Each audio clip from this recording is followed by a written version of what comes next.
Picture this scenario. You're sitting there on January 3rd, staring at that budgeting app you downloaded with such enthusiasm 12 days ago, watching your carefully color-coded expense categories mock you like a broken New Year's resolution. Your coffee shop category is already blown.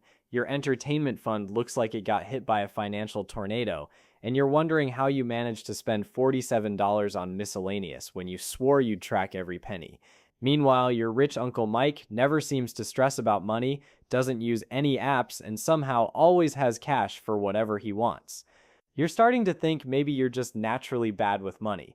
But what if I told you that your budgeting failures have nothing to do with math skills or willpower, and everything to do with a psychological thermostat that's been set to keep you broke no matter how hard you try to change? My name is Alex, and I spend way too much time analyzing why people who are obsessed with budgeting stay broke, while people who never track expenses somehow build wealth effortlessly.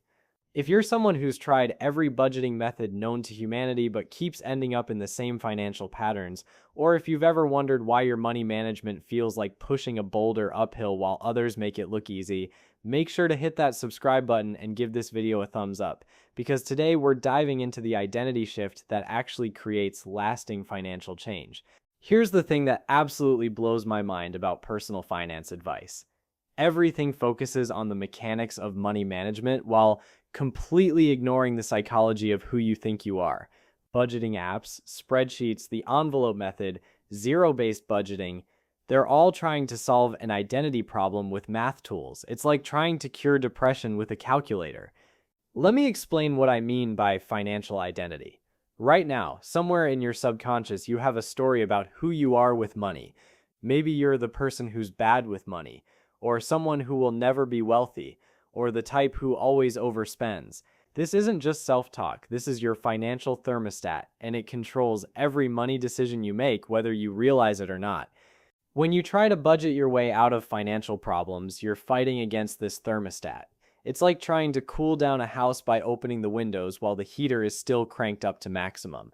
The system will always win because the system thinks it's protecting you from becoming someone you're not. This brings us to the fundamental flaw in traditional budgeting approaches. They assume that financial behavior is a willpower problem when it's actually an identity problem. Willpower is like a muscle that gets tired. You can flex it for a while, but eventually it gives out, and you're back to acting like the person you believe yourself to be. But identity? Identity doesn't get tired. Identity is who you are when nobody's watching and you don't have to think about it.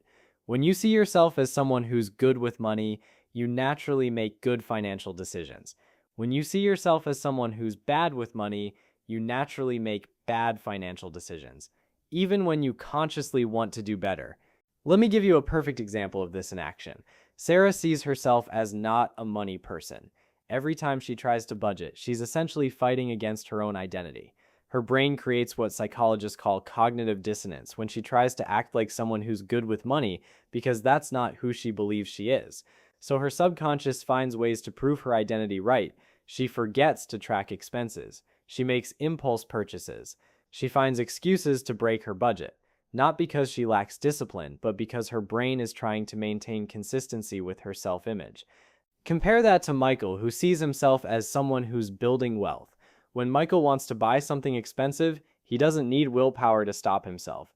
His identity naturally asks, is this what someone building wealth would do? Most of the time, the answer is no, so he doesn't buy it. No internal struggle, no depletion of willpower. He's just acting consistently with who he believes himself to be. This is why people who focus on budgeting often fail, while people who focus on becoming wealthy succeed. They're operating from completely different psychological frameworks. Now, here's where traditional financial advice gets it backwards. It tells you to change your behavior first, then your identity will follow. But neuroscience shows us it works the opposite way. Identity drives behavior, not the other way around. If you want to change your financial behavior permanently, you have to change your financial identity first. The beautiful thing about identity is that it's not fixed, it's just a story you've been telling yourself based on past evidence. And the fastest way to change that story is to create new evidence that contradicts your old identity. This is where the power of micro investments comes in. I'm not talking about investing thousands of dollars you don't have. I'm talking about investing $5, $10, or $20 regularly to prove to yourself that you are someone who invests money. When you invest even tiny amounts consistently, your brain starts to think, maybe I am someone who invests money. Maybe I am someone who's building wealth. That $5 investment isn't going to make you rich, but the identity shift it creates absolutely will. Let's talk about why this works on a neurological level. Your brain is constantly looking for evidence to support your existing beliefs about yourself. This is called confirmation bias, and it's incredibly powerful. When you see yourself as bad with money, your brain notices every financial mistake while ignoring your financial successes.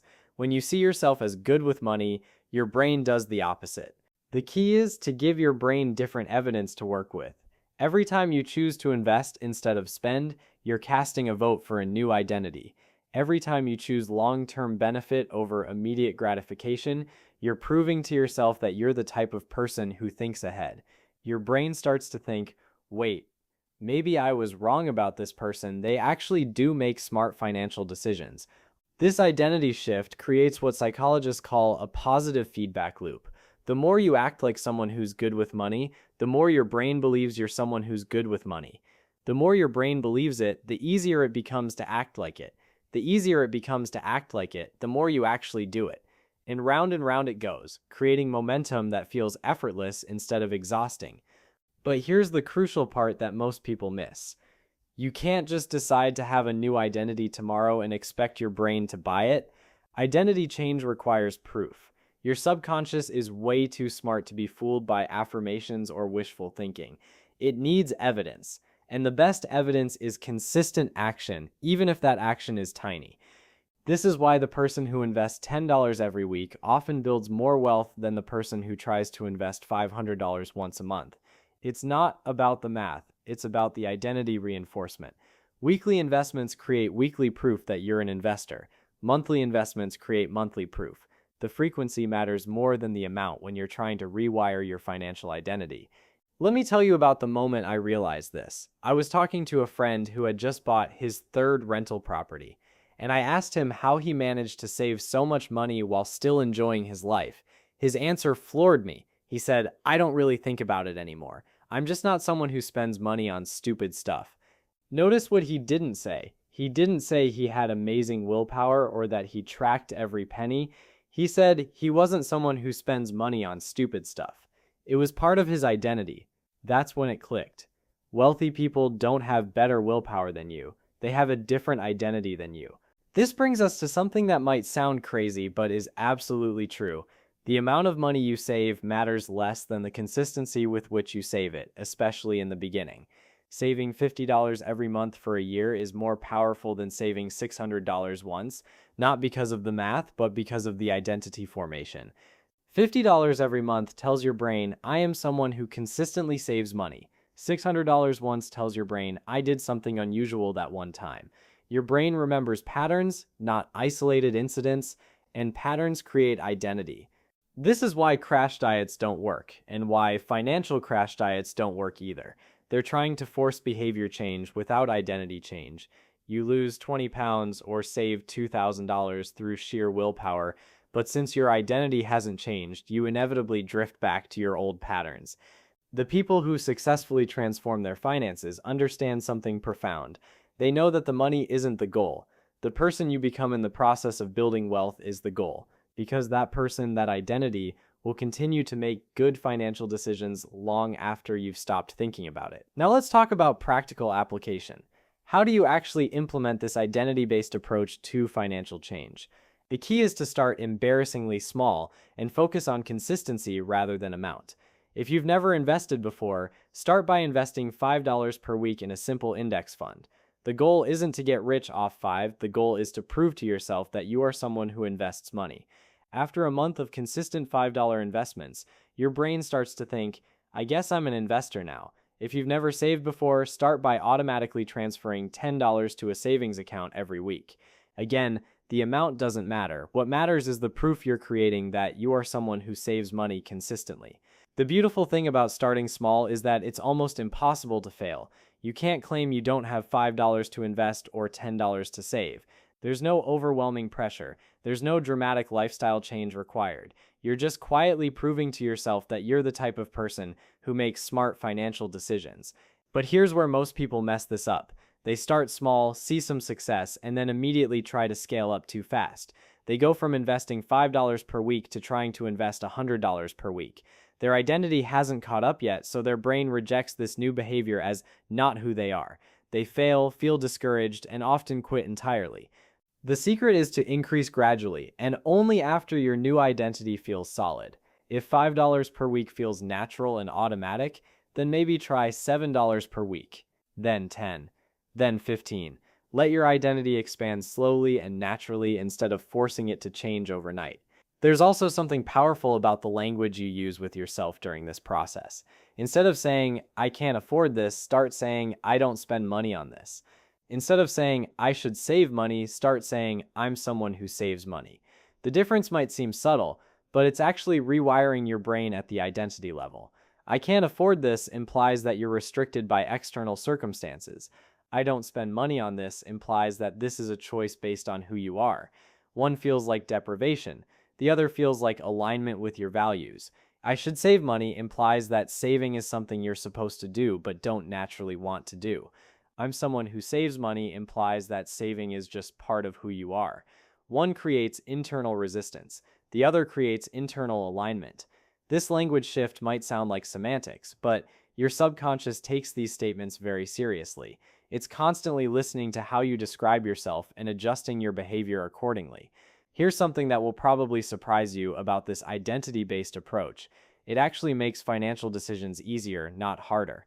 When you're operating from willpower, every spending decision requires mental energy. Should I buy this? Can I afford it? Is this worth it? You're constantly fighting internal battles and depleting your decision-making capacity. But when you're operating from identity, financial decisions become automatic. Someone who's building wealth doesn't agonize over whether to buy a $200 gadget they don't need. They just don't buy it because it's not what someone building wealth does. Someone who's an investor doesn't struggle with whether to invest their extra money or spend it on vacation. They invest it because that's who they are. This is why wealthy people often seem so calm and confident about money decisions. It's not because they have unlimited resources, it's because they have clear identity-based decision-making frameworks that eliminate most of the internal conflict that exhausts everyone else. But let's address the elephant in the room. What about people who say they don't have any extra money to invest or save, even tiny amounts? This is where we need to distinguish between actual financial constraints and identity-based resistance. If you literally cannot find $5 per week in your budget, then yes, you have a cash flow problem that needs to be addressed first. But if you can find $5 for coffee, or $10 for streaming services, or $20 for fast food, then you do have money for financial identity building. You're just choosing to allocate it differently. And that's okay, there's no judgment here, but it's important to be honest about whether you have a money problem or an identity problem. Most people who think they have money problems actually have identity problems disguised as money problems. The other common objection is that tiny amounts don't matter mathematically. What's the point of investing $5 per week? That's only $260 per year. That won't make me rich. And they're absolutely right about the math. $260 per year won't make you rich. But they're completely missing the point. You're not investing $5 per week to get rich off the $5. You're investing $5 per week to become the type of person who invests money. And that person will eventually invest much larger amounts because investing is just who they are. This is the compound effect of identity change. Small, consistent actions create identity shifts. Identity shifts create larger actions. Larger actions create bigger results. Bigger results reinforce the identity. And the cycle continues, building momentum over time. Let me give you a real example of how this plays out. Jessica started investing $10 per week because she wanted to prove to herself that she was someone who invests. After 6 months, investing felt natural and automatic. Her brain now accepted that she was an investor. When Jessica got a raise, she didn't think about how to spend the extra money. She thought about how to invest it because that's what investors do. When she had a choice between buying something expensive or putting money in her investment account, The decision was easy because she was operating from identity, not willpower. 3 years later, Jessica has built a substantial investment portfolio, not because she had amazing discipline, but because she became the type of person who naturally makes investment decisions. The $10 per week wasn't about the money, it was about the identity. This brings us to something that might make you uncomfortable, but is absolutely crucial to understand. Your current financial situation is a direct reflection of your current financial identity. If you're constantly broke despite making decent money, it's not because you're unlucky or because the economy is rigged against you. It's because somewhere in your subconscious, you've decided that being broke is who you are. This isn't about blame or shame, it's about empowerment. Because if your financial situation is a reflection of your identity, that means you can change your financial situation by changing your identity. And identity is completely within your control. The people who build wealth aren't fundamentally different from you. They don't have special genes or secret knowledge. They just have different stories about who they are and what they're capable of. And stories can be rewritten. But here's the part that requires courage. Changing your financial identity means being willing to become someone different from who you've been. It means letting go of the familiar patterns and comfort zones that have kept you stuck. It means being willing to disappoint people who are invested in your old identity. When you start acting like someone who's good with money, some people won't like it. They might make jokes about you being cheap or obsessed with money. They might pressure you to spend money you don't want to spend. They might even get angry at your new financial discipline because it makes them feel bad about their own spending habits. This is where you find out who your real friends are. The people who support your financial growth are keepers. The people who try to sabotage it are showing you exactly why they don't have any money saved themselves. You're going to need to develop what I call financial boundaries. When someone pressures you to spend money you don't want to spend, you're going to need to say no without explaining yourself to death. "I'm not doing that" is a complete sentence. "That's not in my budget" doesn't require a 30-minute justification. "I'm saving for something else" is perfectly valid, even if that something else is just peace of mind. The beautiful thing about building this new identity is that it gets easier over time. Those first few months are brutal because you're constantly fighting against your old patterns. But after 6 months of consistently acting like someone who's good with money, something magical happens. It stops feeling like acting. It starts feeling like who you actually are. And that's when the real transformation begins. Because once financial discipline becomes part of your identity, you stop needing willpower to maintain it. It just becomes what you do, like brushing your teeth or checking your phone. You don't have to think about it anymore. It's automatic. But here's something that nobody talks about when they're giving financial advice. The identity shift goes beyond just money behavior. When you prove to yourself that you can consistently act in your long-term interest instead of giving in to immediate gratification, that confidence spills over into other areas of your life. You start believing you can stick to exercise routines. You start believing you can build skills. You start believing you can create the kind of life you actually want, instead of just accepting whatever happens to you. The financial identity shift becomes a gateway to believing in your ability to change anything about your life. This is why the first $10,000 you save is so much more valuable than your second $100,000. That first $10,000 proves to yourself that you're capable of building wealth. It's like a psychological vaccination against being broke. Once you've done it once, you know you can do it again, which gives you a completely different relationship with money and risk. The people who understand this principle don't just build financial wealth, they build what I call life wealth. They become people who naturally make decisions that compound positively over time in every area of their existence. So if you're sitting there feeling frustrated with your financial situation, stop trying to budget your way out of it. Stop downloading new apps. Stop looking for the perfect system. Start asking yourself a different question. Who do I need to become to naturally make the financial decisions that will create the life I want? Then start proving to yourself that you're that person, even if it's just $5 at a time. Because you're not trying to get rich off 5, you're trying to become rich off the identity that $5 helps you build. And that identity, once established, will make financial decisions that your current self can't even imagine making. If this video helped you understand why your financial struggles might be identity problems disguised as money problems, hit that subscribe button and let me know in the comments what small action you're going to take this week to start proving to yourself that you're someone who's good with money.